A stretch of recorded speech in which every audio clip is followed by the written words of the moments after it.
big politicians, big presidents, the Führer. These are people who want to control the whole world. They've got such huge egos. There's many other people, they want to control their company or their monastery. Somebody actually, we just got a new committee, and on our committee we have the telephone numbers of all of the committee members, from the president, the secretaries, treasurers, and even me. So I'm supposed to be the spiritual director. But I don't know if it was a joke or it was a Freudian slip, but someone wrote Ajahn Brahm, spiritual dictator.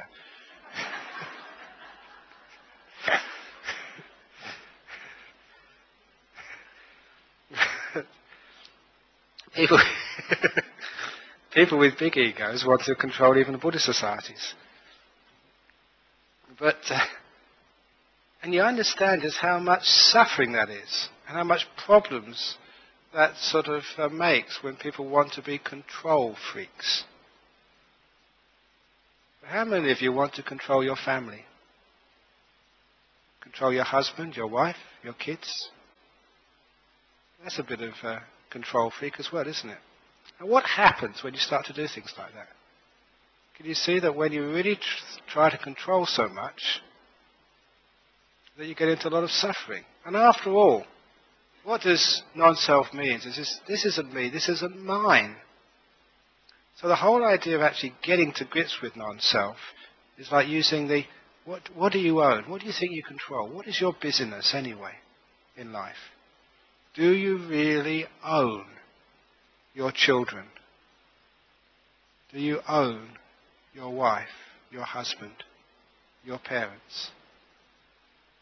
Now I'm sure that many of you have been in relationships which have been very domineering, and just how painful and how much suffering there is. And some of you may be privileged to be in relationships where you never feel like you're owned, but you're respected. Where you're not dominated, but that you're taken as an equal partner. And this is realizing that that person isn't mine, it's not my wife, that's another person there, with their own sort of rights, with their own responsibilities, with their own sensitivities, but certainly not mine. When you have like a boss in a company who thinks that it's your work, they're paying you anyway, so you can tell them what to do, that's a terrible situation to be in. Same in a relationship with another person. When they're controlling you, it's a terrible relationship. And after all, that other person, people should know, of course they're not yours. They came into your life, they're going to leave your life. The same with your children. How many parents get into a lot of problems and suffering because they think the child who's been born from their womb is my child, my son, my daughter? I was trying to mention last week that you just give that person the body, and you train them, you look after them, give them an education, feed them. But where that person came from, the important part of them, their mind, their stream of consciousness, whatever you wish to call it, their character, coming with all its karma from a past life, who knows where that came from? When a woman becomes pregnant, you've got this body in there, just waiting for something to come in. Who knows what will come in? There have been wonderful parents who have had monsters for children. There have been monstrous parents who have had saints for children. And of course, you're probably somewhere in between. Although sometimes you think, maybe on the monster side with your children. But why is that? Now, every sort of child psychologist would know it can never be explained just by genetics or by the situation of the parents or the economics or the whatever else. But there's so many other factors there. It can only be something which comes in to the child from birth, something outside of the parents. So that's why, as a good mother, you should look at your child as someone who's a friend for a few years. Someone who's come into your life but doesn't belong to you. Nature will teach that to you. When your child leaves home, when they go their own way, and you realize they're not an extension of you, but they're not part of your body like your arm or your leg, which you can tell what to do. but they will go their own way. And the sooner one realizes that, the children aren't mine. They're just my responsibility for a while. The whole attitude becomes different. Instead of being a controlled, domineering attitude, it becomes a sense of responsibility, a sense of care and love, but a respect for that being as being independent of us. In other words, we can learn how to let go. And even if that child does something we don't like, even really does something, the worst thing that child can do, die. Even then, if we realize that that is not ours, a child has come in according to its own karma, its own nature, and is now gone. We don't need to grieve and to be upset. It wasn't ours in the first place. It came in unbidden. It went without saying farewell. That is the nature of life and death.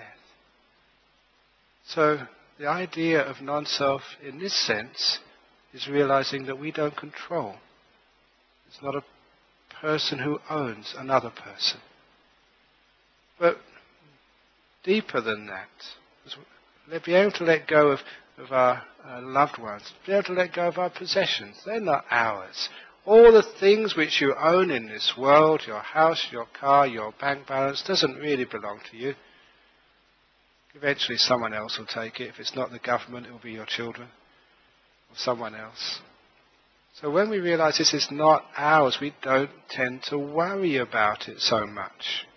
How often is it that we get into the illusion of ownership? What do you really, truly own? This is what we mean by investigating non-self. What do you really own in life? It's precious little.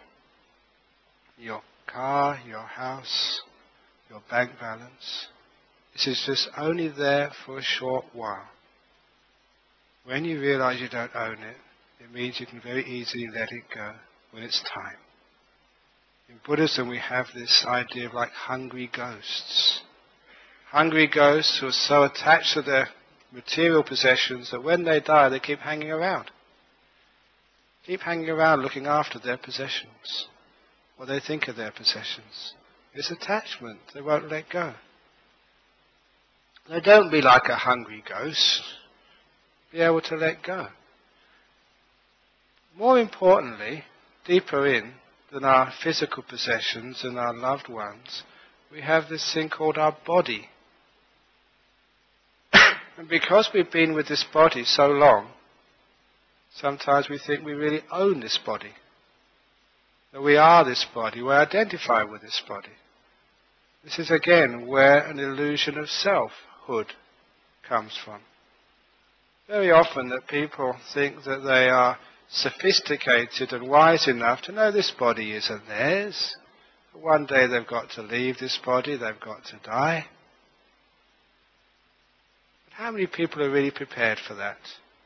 It's always a good test of your understanding of life, of what you can let go of. For example, I was telling somebody earlier today about this man who went to the doctor, and the doctor said only 3 months to live. He was just devastated. He said, well, there's nothing I can do. He said, well, the only thing you can do is to apply mud packs. What do you mean apply mud packs? Will that make me healthier? He said, no, it won't make you healthier, but it'll get you used to living in the ground.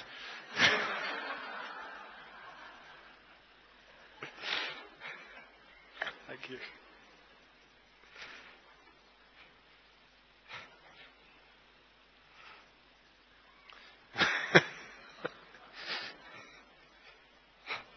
That's the first joke I only heard today.